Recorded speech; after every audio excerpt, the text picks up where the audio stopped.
My name is Natalie Brooks. I am 29, and the night my mom went on X to congratulate me for finally moving out, I was sitting on the floor of my new studio apartment, eating cold takeout straight from the box. I opened the app, and there it was at the top of my feed. Her post already taking off. You should have left earlier anyway. No more feeding a pig. Underneath, the little heart icon was climbing past 1,800 likes. Strangers dropping laughing emojis like they knew anything about me. My aunt jumped in first, commenting about how I cried when Starbucks rejected me at 23. Like that one job interview defined my entire life.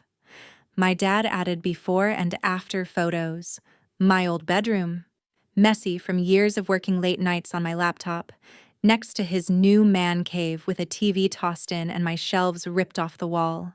My younger sister tagged all her friends and wrote, "Warning, this is your future if you date gamers," even though half the time I was working, not playing. I scrolled through every comment, every joke, every stranger agreeing that I was some lazy adult child who finally stopped leeching off her poor parents.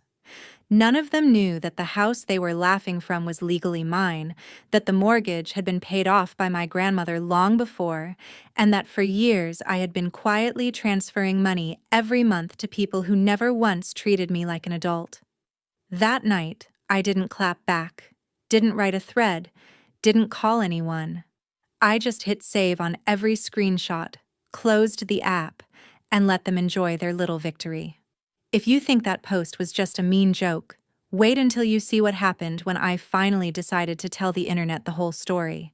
Stay with me, because one screenshot and one forgotten detail turned their funny post into the most expensive lesson my family has ever learned. I guess to make sense of that night, you need to know how we got there. I grew up in a beige 2-story house in Aurora, just outside Denver. The kind of neighborhood where every driveway has the same cracked line down the middle, and every neighbor has seen you mow the lawn in pajamas at least once. My grandmother bought that house long before I was born and paid it off with decades of nursing shifts and double overtime. When I was 22, she passed away, and a few weeks later, we sat in a cramped attorney's office while he read her will. That was the first time I heard my full name said like it meant something important. The house, the one my parents had called our home, my entire life, was left to me. Not to my mom, not to my stepdad, to me. The lawyer even explained why in this slow, careful voice. My grandmother did not trust Gary with money. He had a history of borrowing and never quite paying people back. She loved my mom, but she wanted one person in the family to have something nobody could take away. I remember my mom, Sandra, going pale for a second and then smoothing her face over, like she had decided right there to pretend this was no big deal. Gary laughed it off and said it was all in the family anyway, like paperwork was just decoration. I was 22, grieving the only person who ever told me I was brilliant without adding a but. So I did not argue when my mom suggested that nothing really had to change. They would keep handling the bills. I could stay as long as I needed, while I figured out my life, and we would just go on. Then, a few months later, she slid an envelope across the kitchen table and called it a grown-up move. She told me I should start contributing $400 a month toward the house, to help with utilities and groceries and teach me responsibility. On paper it sounded fair, and I was working part-time as a barista while trying to land a real job, so I agreed. The part nobody said out loud was that I was now paying rent for a house that was legally mine, while the adults who always complained about money lived there for free. Around 23, I had my big failure moment that my Aunt Denise loved to bring up online. I had applied to Starbucks corporate for a junior design-related role, not just a store job, and I made it to the last round. I cared way too much. Stayed up all night redesigning mock-ups, and when the rejection email came, I cried in my car for 15 minutes before my shift. Denise heard the story secondhand and turned it into a running joke. Every Thanksgiving, every birthday, it was, "Remember when Nat cried over Starbucks like they were Harvard?" From then on, anything I tried became a punchline before it had a chance to become real. While the family was laughing, I was teaching myself UX design and social media strategy online. I picked up tiny freelance gigs, building basic websites for local shops, running Instagram pages for people who barely knew how to post. I would sit at my desk in my messy room until 2 in the morning, tweaking wireframes and scheduling campaigns while everyone thought I was gaming. When I mentioned a client call, my mom would say, "So, another pretend job?" Gary would ask if I had applied at the warehouse yet, so I could get a real paycheck. My sister Lily would roll her eyes and tell her friends, right in front of me, that I just stays in her room playing with Canva. Every month, I sent that $400 transfer labeled contribution, while also buying most of my own food, my own clothes, my own equipment. If I ever tried to explain that, legally, I owned the place, Gary would shut it down with, "You live under my roof, you follow my rules." Like the will was some imaginary story I made up to feel special. The longer it went on, the less I talked. It was easier to let them believe I was a lazy homebody than to argue over every invoice, every call, every project. So I built my career quietly, client by client, until one day my income from fake internet work was more than both of my parents' paychecks put together. And still, at dinner, I would hear them complain about adult children leeching off their parents these days, while they sat in the living room my grandmother had left to me, watching a TV I had helped buy, under a roof my name was printed on in county records. That bitterness did not spill out all at once. It just settled in, layer by layer, like dust in the corners of my room, waiting for the day someone finally opened a window and saw how much had built up. The thing about building a life online is that nobody outside your laptop really believes it is happening until it hits them in the face. For a while, my fake internet work, as Gary liked to call it, looked exactly like what they accused me of. Long hours in my room, messy desk, headphones on, dishes stacked on the floor when I was on deadline. But little by little, those tiny gigs turned into retainers. A coffee shop I did a logo for recommended me to their supplier. Then that supplier recommended me to an e-commerce brand. And suddenly, I was redesigning product pages at 2 in the morning while my family complained I was always holed up like a teenager. I went from begging clients to pay me $300 for a full website to charging $1,500 for a UX audit and having them say, "Is that all?" I remember the first month I made more than my mom and Gary combined. I stared at the number in my banking app, then walked into the kitchen and poured myself cereal, while my mom told Lily that nobody wants to work hard anymore. Kids just want to be influencers. They had no idea the girl they thought was playing around on Canva was paying quarterly taxes and setting money aside for retirement. Around that time, I started dating Marcus. We met through a friend of a friend at a barbecue, and he liked that I was creative. He sold trucks at a dealership and wore fitted shirts, and watches he could not really afford.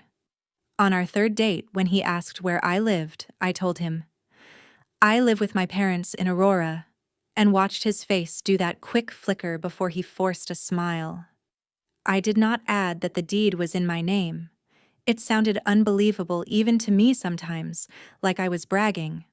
When he came over the first time, my mom put on her nice voice and asked him 100 questions about his job. Gary joked that maybe Marcus could talk some sense into me and get me to apply at the warehouse. Lily rolled her eyes and told him, "She's been trying to be a designer for years, it's cute." I laughed it off, changed the subject, and later apologized to Marcus for the circus. He shrugged and said, "Families are families," but there was a weird tension any time the subject of where I lived came up. As my client list grew and my savings account climbed, the comments at home only got sharper. If I worked late, my mom would say she was so tired of cooking for a grown child who doesn't even leave the house. If I made my own food, she complained I was eating separate like a stranger. Gary loved to complain about utilities, saying my computers must be running the bill up, then turn around and blast the TV all night. Every month, $400 left my account to help out, and every month at least one of them made a joke about how generous they were for letting me stay. I started tracking everything, partly because I needed it for taxes, partly because it was the only way to stay sane. I had spreadsheets for client invoices, income projections, what I spent on software and gear, and one quiet tab labeled House, where I added up every contribution payment since I was 22. One night, after a fight where my mom called me ungrateful for not emptying the dishwasher fast enough, I sat on my bed and looked at that number at the bottom of the column. It was tens of thousands of dollars. For a house my grandmother had died to pay off, the house my parents were trashing my work from. That was the first time my anger felt bigger than my guilt. The second time was when Marcus and I had been dating a little over a year, and the topic of moving in together came up. He said his lease was ending and he did not want to keep telling people his girlfriend lived with her parents. He suggested we find an apartment together downtown. I told him I was already helping with the house and that if he wanted, we could talk about him moving into the spare room for a while to save money. He looked at me like I had said something disgusting. "I am not moving in with your parents," he said. "That is not normal, Nat." I told him quietly that the house was actually mine legally, that my grandmother had left it to me, and that my parents were the ones living there without paying rent. He laughed. He honestly thought I was joking. "If it's your house, why are you paying them rent?" he asked. "Why does your mom act like she's doing you a favor?" I did not have a good answer, because any answer I gave sounded like an excuse for letting myself be treated like a child. 2 weeks later, after a fight where he accused me of choosing comfort over growing up, Marcus broke up with me in the parking lot of a Chili's. He said he could not build a future with someone still stuck in their parents' house, then got into his car and drove off. I stood under the fluorescent lights thinking about the irony that I owned a whole house and somehow still looked like a dependent from the outside. On the drive home, I made a decision. I was done letting other people define what my life looked like. Back in my room, I opened my laptop, pulled up my spreadsheets, and called a mortgage advisor. When she saw my income and savings, she sounded almost impressed. We talked about condos near downtown Denver, neighborhoods with coffee shops and co-working spaces where my work would not be the punchline of a joke. Within a few months, after a blur of viewings, paperwork, and digital signatures, I had an accepted offer on a small studio with big windows and a view of the city lights. I did not tell my family a word until everything was final. On the day of closing, I signed the last document on a little tablet, got handed a key, and drove over alone. I stood in the empty space listening to the echo of my footsteps, and for the first time in years the quiet felt like freedom, not failure. That night I drove back to Aurora knowing I was no longer trapped. I packed my things in labeled boxes, stacked them by the door, and circled a date on my calendar for the move. My mom still complained about feeding a grown child. Gary still told people I was playing on the computer. Lily still joked about me being a gamer. But every time they said it, it bounced off something solid inside me. I was done renting my own life from people who refused to see it. I had a new address waiting, and soon I was going to leave that house exactly the way my grandmother intended, with me in control, and everyone else forced to deal with what that really meant. Moving day did not feel dramatic at first. It just felt like a Saturday, where everyone woke up already annoyed at each other.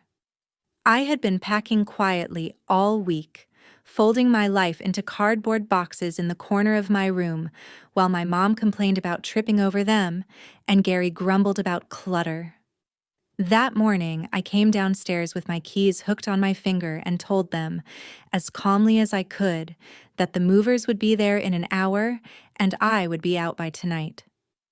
My mom stared at me like I had just announced I was joining a cult. "Out where?" she asked. I told her I had bought a place closer to downtown, a small studio. Nothing crazy, but mine. She blinked a couple of times and then laughed. This light, disbelieving laugh that made my skin crawl. "With what money, Natalie? You don't even have a real job." Gary chimed in from the couch without looking away from the TV, saying it was about time. I learned what real bills felt like, and that I would be crawling back once rent and heat hit me at the same time. Lily walked in halfway through, holding her phone, and said, "You are actually moving. You're not just threatening, like, with actual movers." I nodded and she shrugged, already half amused, like she could not wait to tell her friends. When the moving truck pulled up, there was this weird shuffle of bodies at the door, everyone pretending they didn't want to watch but unable to look away. The movers carried out box after box, my monitors, my chair, the little things I had bought with money they pretended did not exist. My mom kept making comments under her breath about how I better remember who fed me all these years.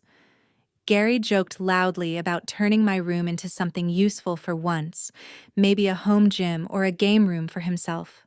Nobody said they would miss me. Nobody asked for my new address.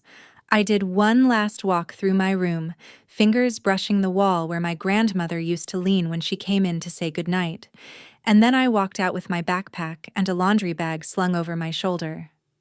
No big speech, no dramatic exit, just a tired goodbye to a house that never really felt like mine, even though my name was on the deed.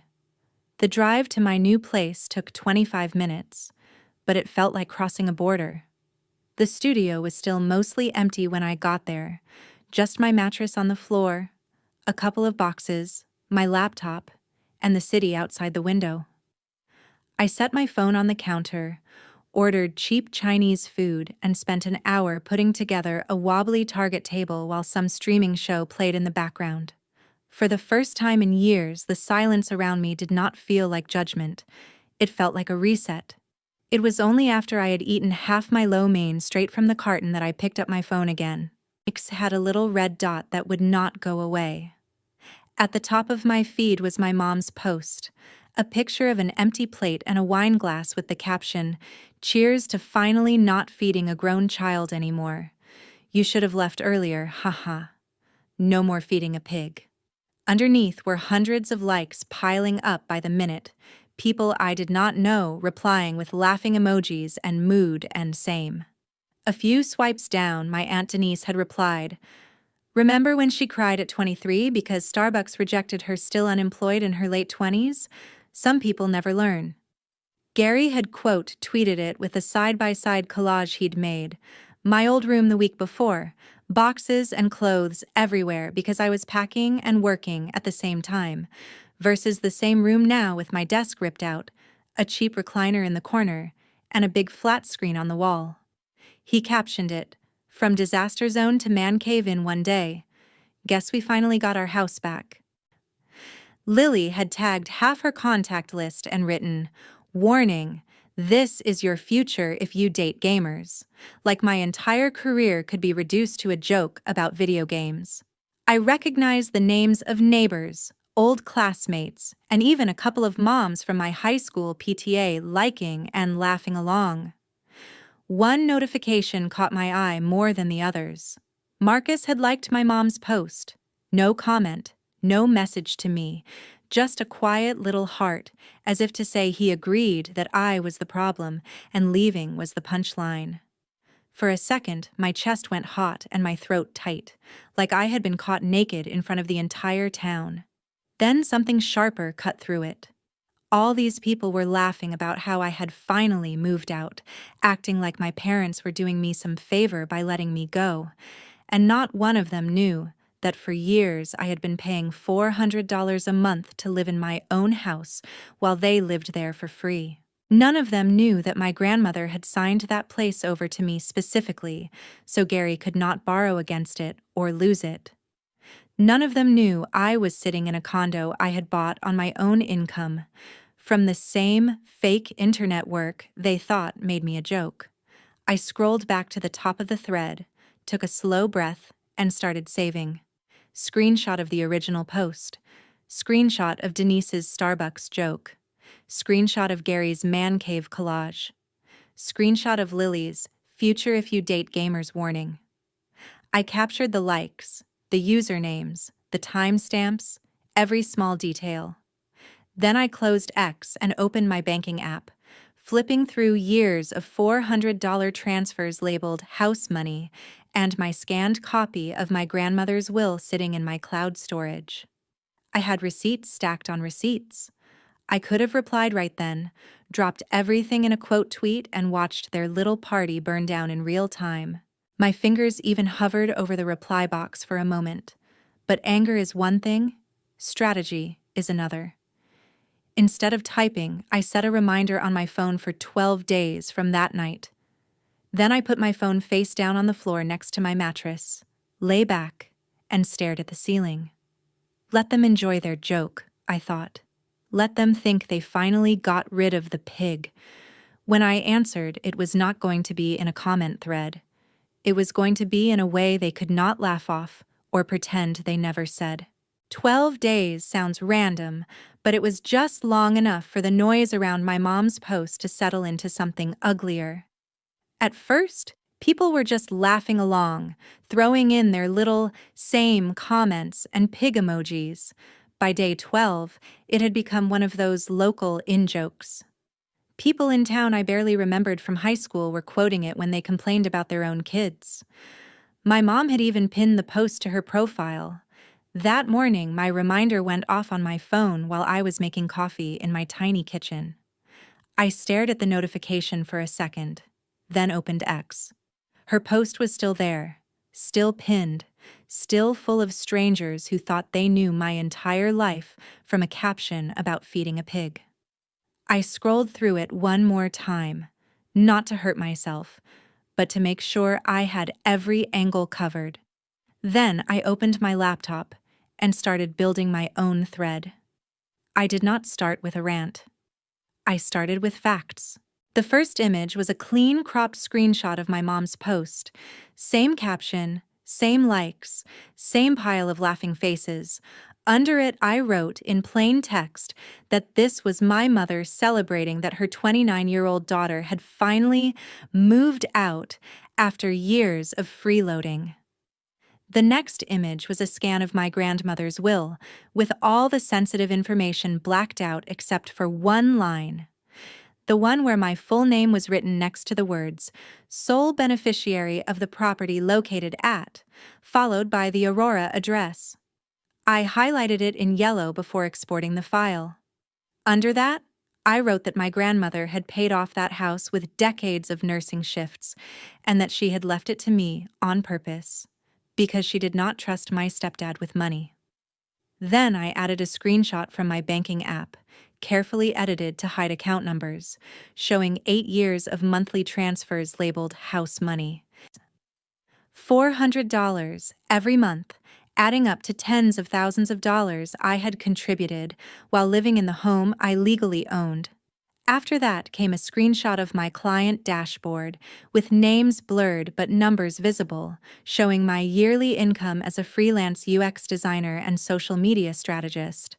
It wasn't bragging, it was proof that I was not, and had never been, the unemployed leech my family had painted me as. I wrote a caption that tied it all together. Nothing fancy, just the truth arranged in a way people could not ignore.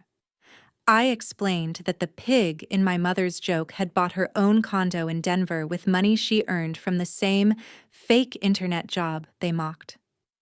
I explained that the room my dad turned into a man cave overnight was in a house he had never paid a mortgage on. I ended with a simple line. If you are going to drag your own kid on the internet for clout, at least make sure they are not the one who owns the roof over your head. Before I hit post, I sat there for a minute with my finger hovering above the trackpad. I knew once it was out, there was no taking it back. I thought about my grandmother, about how angry she would be if she saw the way they talked about me using the house she worked herself sick to leave. I thought about every time my mom had rolled her eyes at my work, every time Gary had thrown my house, my rules in my face, every time Lily had laughed about me to her friends like I wasn't standing right there. Then I thought about all the people who felt trapped in similar situations, dismissed because their work did not look traditional enough for their parents to respect. I hit post. For a while, nothing happened. A few of my own followers liked it. A couple of mutuals replied with "holy shit" and "I am so sorry," and I went back to answering emails. Then a small account that shares freelancer horror stories tweeted it with, "This is why so many of us move in silence." That pulled in another audience. A women in tech community saw it next and added their own tweet about respecting daughters. A local Denver meme page grabbed the screenshots and posted them with a caption about Colorado parents thinking their kids' online work isn't real. My notifications turned into a slot machine. My phone buzzed until it slid off the table. Comments poured in from strangers who sounded a lot like me, people who had been told their art or coding or content wasn't real work, while they quietly paid the bills. Some were mad on my behalf. Others were just grateful someone had put words to a situation they were in, too. And then, of course, it found its way back home. I didn't need to see the moment my mom discovered it to know it had happened. First came a text. "Call me right now." Then another. "This is not funny, Natalie." Then a missed call. Then 3 more. Then a voicemail I did not listen to. Gary's number popped up next, followed by a text that said we needed to handle this like adults, and that I was making the family look bad. Lily sent a string of messages that started with, "What are you doing?" and shifted quickly into, "You are taking this way too far," and "We are family. You don't air everything out online." Denise, of course, had to call and leave a lecture about how my grandmother, never meant for this kind of drama, conveniently ignoring the fact that she had been making the Starbucks story into circus material for years. I put my phone on silent and watched the little unread numbers climb. Every time they sent a new message, my thread picked up another wave of shares. Someone who lived 2 streets over replied that they had always thought my mom's post was mean, but didn't know the story. A girl I went to high school with said she was not surprised, and that my mom had always liked attention more than accuracy. A couple of people pointed out that if my parents were this comfortable humiliating me in public, it probably wasn't the first time. It did not take long before people started putting the pieces together. They clicked through to my mom's profile, saw her pinned post, and realized it was the same one I had in my thread. They saw Gary's man cave tweet and his proud "our house" wording. They saw Lily's warning about dating gamers. Screenshots of their posts started circulating in replies that did not belong to me. For years, my family had talked as if they owned the narrative because they owned the louder voices at the dinner table. In a few hours, the balance flipped. Now they were the ones being dissected by strangers, the ones people judged from a distance. I do not think public humiliation is always the answer. I still felt a twisting guilt in my stomach as I watched it unfold, but I also could not ignore the ugly satisfaction of seeing people finally call out what I had been living with since I was 22. And the thing is, at that point, all I had done was tell the truth about money and ownership. I had not mentioned every cruel comment. I had not brought up every time they used my work as a punchline. I had not even touched the biggest card I was holding, the fact that if I wanted to, I could walk into a county office and legally make them tenants instead of hosts. The post was just the first push. The real consequences, the ones that would change everything, were still on their way. The fallout started faster than I expected. 2 days after my thread went up, I woke up to 3 missed calls from my mom and a text from Lily that just said, "You need to answer them. This is blowing up." When I finally checked my notifications, I saw why. Someone had screenshotted my thread and posted it in a local Denver Facebook group. From there, it jumped into a neighborhood app and then into a private chat one of my mom's coworkers ran. Patients at the dental office where she worked had started recognizing her from X. One woman apparently walked up to the front desk, looked at her, and said, "So you are the mom who called her own daughter a pig online," right in front of a full waiting room. Sandra called me after that, sobbing and furious at the same time, saying I had ruined her life over one joke. At Gary's job in the warehouse, a coworker showed the man cave tweet to their supervisor. It wasn't that he broke some official rule, but suddenly all of the jokes about my house and his constant borrowing made more sense to people. A couple of guys he owed money to started asking loudly about when he would be paying them back, now that the internet knew he was living rent-free in a house he did not own. His boss called him into the office and told him, as politely as possible, that the company did not love being dragged into family drama on social media, and that maybe it was time for him to take a step back. Within a week, his hours were cut. The quarterly bonus he had been counting on to catch up on credit card bills evaporated. Lily was not spared either. She worked in HR at a logistics company that liked to talk about culture a lot. One of her coworkers stumbled on my thread, recognized the last name, and sent it to their boss. Lily told me later that she had to sit in a conference room while her manager asked why her name was attached to a tweet, mocking people who play games, and to a dog pile on her sister. She got a formal warning in her file for unprofessional public conduct. Suddenly, the jokes were not so funny anymore. It was around then that I made my next move. I printed out a copy of my grandmother's will, highlighted the part about the house, and pulled my house money spreadsheet into a neat little packet. Then I called the county office to confirm, in simple terms, what I already knew.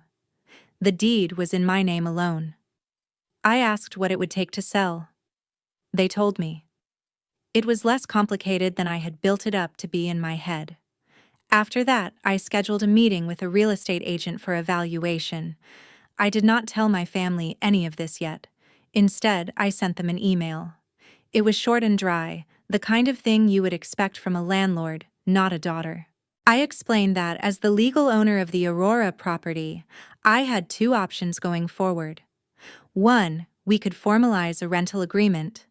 That would mean Gary and my mom paying market rent, signing an actual lease, and taking over all utilities and responsibilities for the home. 2, I could put the house on the market and they would need to vacate by a certain date. I gave them 30 days to respond, and I copied the attachment showing the deed with my name. Within an hour, my phone started buzzing. My mom called first, angry and hurt, asking how I could do this to them after everything they did for me. Gary sent a message saying that if I thought I could just evict them like strangers, I was out of my mind. Lily, interestingly, texted something different. "Can we please talk in person where they cannot perform?" I agreed to one meeting.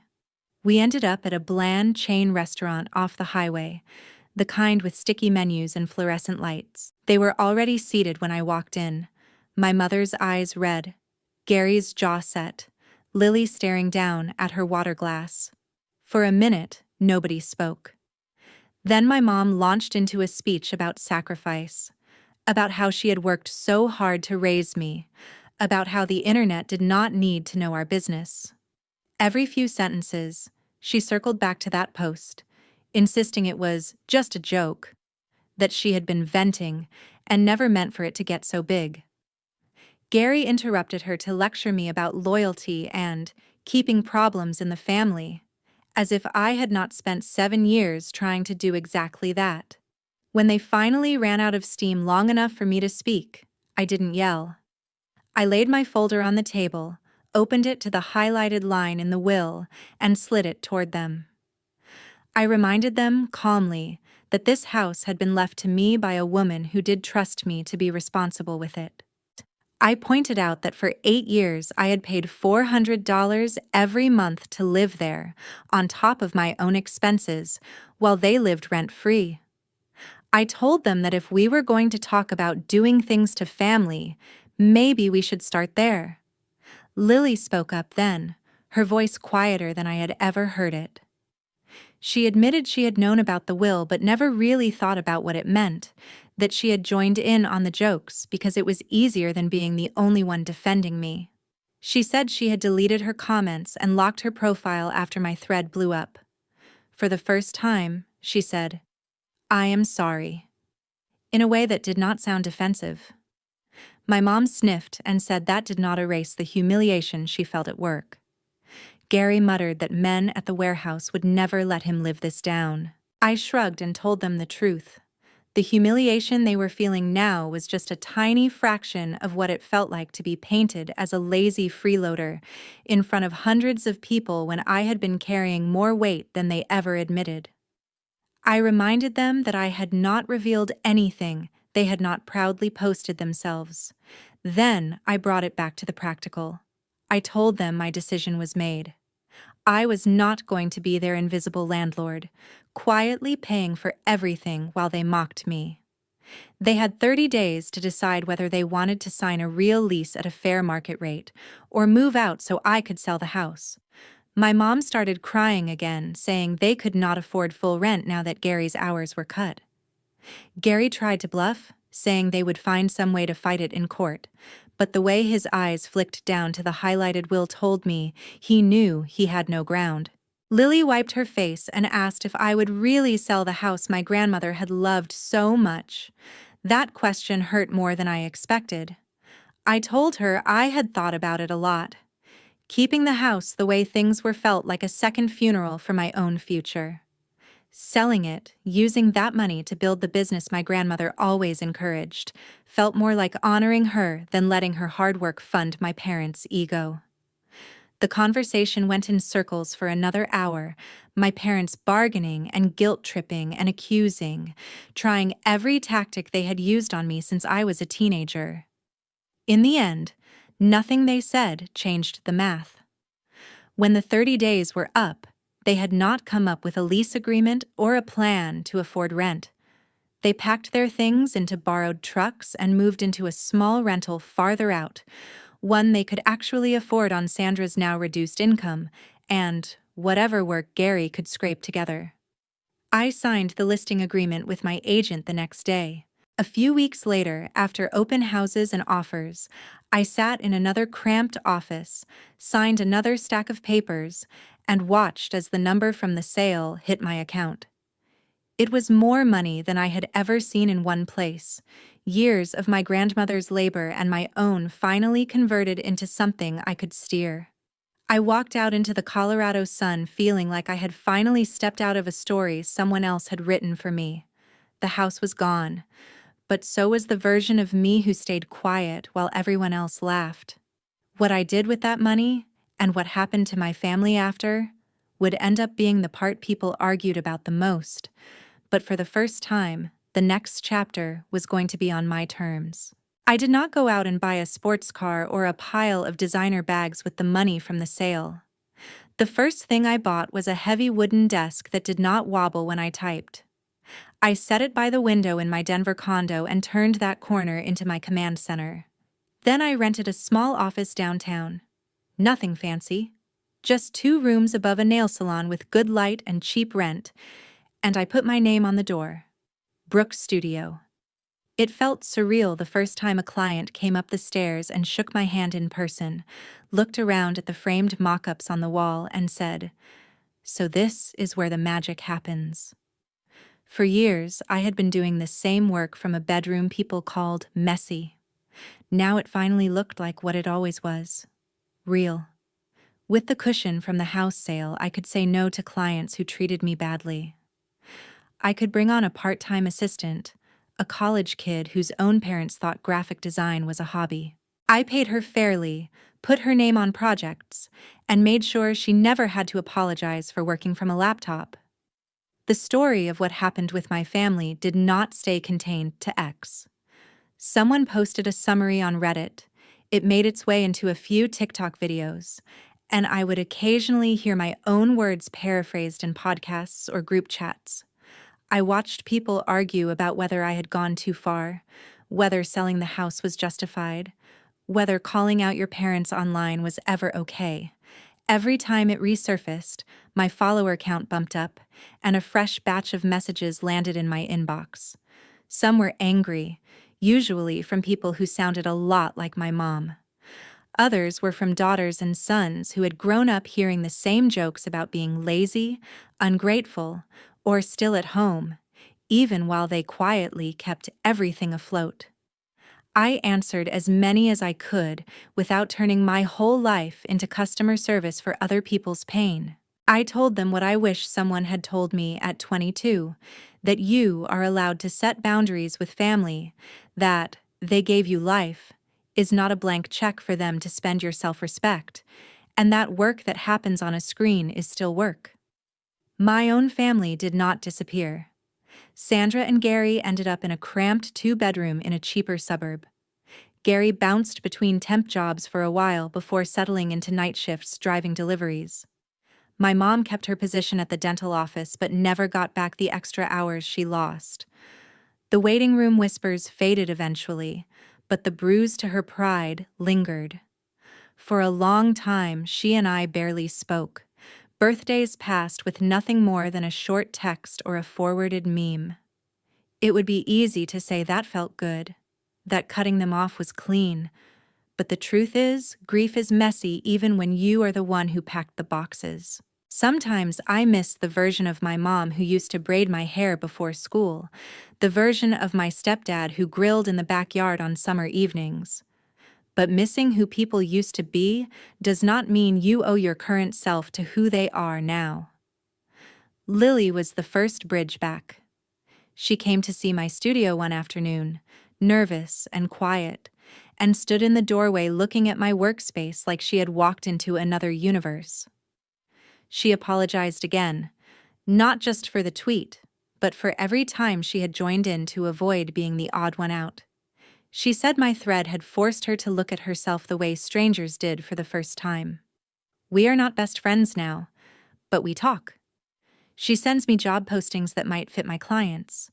I send her articles about workplace boundaries. It is small, but it is real. The rest of my family still believes I overreacted. Maybe they always will. I have stopped trying to convince them otherwise. I did not tell this story so the internet would cheer when my parents struggle to pay rent. I told it because for years I let their version of me be the only one anyone heard, even in my own head. Calling them out publicly was not about revenge for revenge's sake. It was about putting the truth next to the punchline and letting people decide which one mattered more. The lesson is not that you should drag your family online the first time they hurt your feelings. The lesson is that there is a cost to humiliation, especially when it comes from the people who are supposed to protect you. There is a cost to treating your child's work like a joke because it does not look like your job. There is a cost to years of small cuts, rolled eyes, and just kidding insults. One day the kid you call lazy might be the one signing the papers that decide where you sleep. If you are listening to this and you see yourself in me, I hope you hear this part the loudest. You are not wrong for wanting respect in your own home. You are not dramatic for feeling hurt when the people closest to you turn your life into content. There is a difference between forgiveness and pretending things never happened. You can love your family and still say, "This is as close as you get to me from now on." That is not betrayal. That is self-respect. My mom's post on X was supposed to be the punchline of my adulthood. Instead, it became the beginning of a different story. One where I stopped playing the role of the ungrateful child and started acting like the owner of my own life. The internet did not fix my family. It did not make everything fair, but it did something important. It forced the people who were so proud to publicly shame me to sit for once in the full light of what they had done. And for me, That was enough to finally move on without looking back at the house I left behind.